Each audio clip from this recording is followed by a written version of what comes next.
Hello friends, welcome back to my channel. उम्मीद करती हूँ आप सब स्वस्थ होंगे। तो आज दिन में मैंने बनाई थी दाल और आप देख सकते हैं कि 1 कटोरी दाल मेरी बच गई और अब रात को इस दाल को कोई खाने को तैयार नहीं है। तो मैंने सोचा कि चलो क्यों ना इसी दाल से एक बहुत ही मज़ेदार, बहुत ही टेस्टी कुछ बनाया जाए जो कि मेरे डिनर में काम भी आ जाए और सामने वाले को ये पता भी ना चले कि उसने दाल खाई है। तो आज की जो रेसिपी हमारी होने वाली है वो है बची हुई दाल के मसालेदार पराठे। तो चलिए फटाफट से देखते हैं कि इसे बनाते कैसे हैं। तो इसे बनाने के लिए मैंने यहाँ पर ले लिया है गेहूं का आटा। जितना मेरे पास दाल बचा था जिस कटोरी से, उसी कटोरी से जस्ट डबल मैंने आटा ले लिया है। मेरे पास 1 कटोरी दाल थी तो मैंने 2 कटोरी आटा ले लिया है। अब इस आटा को इस तरह से बीच में हम थोड़ा सा स्पेस बनाएंगे और अब इसमें हम सारी की सारी दाल डाल देंगे।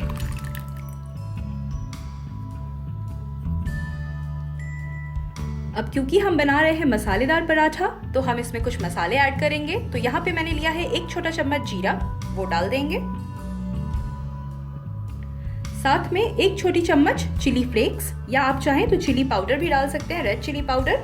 और अगर आप चाहें तो वो आप स्किप भी कर सकते हैं अगर आपको बहुत ज़्यादा तीखा नहीं पसंद है तो। इसके साथ ही मैंने लिया है 1 छोटी चम्मच अजवाइन। अजवाइन को इस तरह से हाथों के बीच में क्रश करके डालेंगे ताकि इसका सारा का सारा फ्लेवर अच्छे से निकल के आए। और इन सब के साथ मैं यहाँ पे डालूंगी 1 छोटी चम्मच नमक। नमक हमारी दाल में भी है तो उसके हिसाब से आप टेस्ट के अकॉर्डिंग डालें। और अब इन सभी के साथ हम यहाँ पर डालेंगे प्याज। यहाँ पे मैंने 2 छोटे साइज़ के प्याज दिए हैं जिसे बारीक चॉप कर लिया है। 4 से 5 हरी मिर्च, इसे भी बारीक चॉप कर लिया है। और थोड़ा हरा धनिया, इसे भी मैंने बारीक चॉप कर लिया है। ये सब भी हम इसमें डाल देंगे। मिर्च की क्वांटिटी आप अपने हिसाब से घटा बढ़ा सकते हैं, जैसा आपको पसंद है वैसा। और अगर इसे और स्पाइसी बनाना है तो आप चाहें तो इसमें 1 छोटी चम्मच गरम मसाला भी ऐड कर सकते हैं, मैं नहीं ऐड कर रही हूँ। और अब इन सभी को अच्छे से एक बार हम मिला लेंगे। और इसमें अभी हम पानी बिल्कुल भी यूज़ नहीं करेंगे क्योंकि जितनी हमारी दाल है उसके हिसाब से ही मैंने आटा लिया है, तो इसमें पानी की ज़रूरत नहीं पड़नी चाहिए। लेकिन अगर हमें पानी की ज़रूरत पड़ेगी तो हम हल्का हल्का सा पानी स्प्रिंकल करते हुए इसे मिला लेंगे। ये यहाँ पर हमारे आटे का डो बनकर बिल्कुल तैयार है। तो चलिए अब चलते हैं पराठा बनाने की तरफ। तो सबसे पहले हम यहाँ पर हमारे पराठे बेलकर तैयार कर लेते हैं। तो उसके लिए मैंने एक मीडियम साइज का डो ले लिया है और मैं यहाँ पे आपको 2 तरीके से पराठे बनाकर दिखाऊंगी। तो अभी मैं पहला तरीका दिखाने वाली हूँ आपको। तो इसे थोड़ा सा हम इस तरह से डो को आटे में लपेटेंगे और लपेटने के बाद एक बार इसे इस तरह से बेलेंगे। थोड़ा आटा लगाएंगे इस पर। आप चाहें तो इस तरह से भी गोल गोल पराठे को सेक सकते हैं, लेकिन मैं इसे बिल्कुल पराठे का शेप दूंगी। तो यहाँ पे मैंने लिया है 1 चम्मच रिफाइंड ऑयल। थोड़ा सा ऑयल इसके ऊपर डालेंगे। मैंने यहाँ पे रिफाइंड ऑयल यूज़ किया है, आप चाहें तो आप देसी घी भी ले सकते हैं। अब इसी तरह से बीचों बीच मोड़ने के बाद इसके ऊपर थोड़ा सा और रिफाइंड ऑयल लगाएंगे और एक बार और इसे इस तरह से पलट देंगे। इस पे थोड़ा सा आटा लेंगे और अब इससे हमें एक पराठे के शेप में बेल लेना है। ये है हमारा तिकोना पराठा। तरह से सारे एजेस को बेलते हुए मैंने इसे थोड़ा बड़ा बेल लिया। तो ये हमारा तिकोना पराठा बनकर तैयार है। एक प्लेट पर मैं दिखाती हूँ आपको, ये देखिए। अब मैं आपको एक दूसरे शेप में भी बताती हूँ कि इसे और किस तरह से बना सकते हैं। उसके लिए वापस से मैंने एक डो लिया है, मीडियम साइज से थोड़ा सा बड़ा। वापस से इसमें हम थोड़ा आटा लगाएंगे। आटा लगाकर इसे एक रोटी के शेप में पहले हम बेल लेंगे।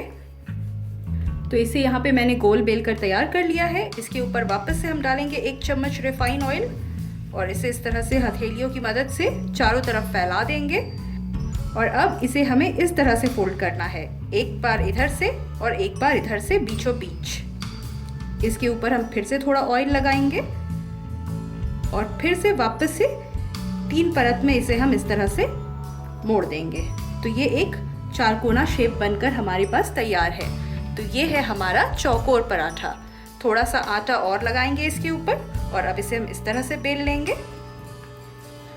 घुमाते हुए चारों तरफ से फैलाते हुए। अगर आपको लगे कि पराठे हमारे बेलन पे चिपक रहे हैं तो आप थोड़ा आटा और लगा लें। ये हमारा चौकोर पराठा बनकर भी तैयार है। तो इसी तरह से 2 शेप है और एक शेप तो है ही हमारे पास गोल। तो आप तीनों में से किसी भी तरह से इसे बेलें और बेल कर पराठे का शेप देकर इसे सेकेंगे। चलिए सेक लेते हैं इसे। तो अब हम चलते हैं पराठे को सेकने की तरफ। तो मैंने तवा को पहले ही गैस पर रख दिया था गर्म होने के लिए, और गर्म होते ही हम इसमें डालेंगे पराठे, और पराठे के हल्का एक तरफ सिकते ही हम इसे पलट देंगे। पर डालेंगे ऑयल, आप चाहें तो घी भी यूज कर सकते हैं।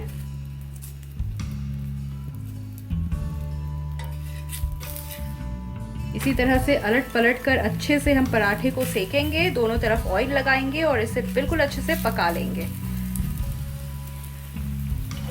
तो आप देखिए हमारे पराठे दोनों तरफ से बहुत ही अच्छे से सिक चुके हैं। तो इसी समय पे इसे मैं निकाल लेती हूँ एक प्लेट पर, और अब इसी तरह से हम बाकी सारे पराठे भी सेक कर तैयार कर लेंगे। आप चाहें तो इसे सुबह के नाश्ते में या रात के डिनर में किसी भी वक्त इसे बनाकर खा सकते हैं।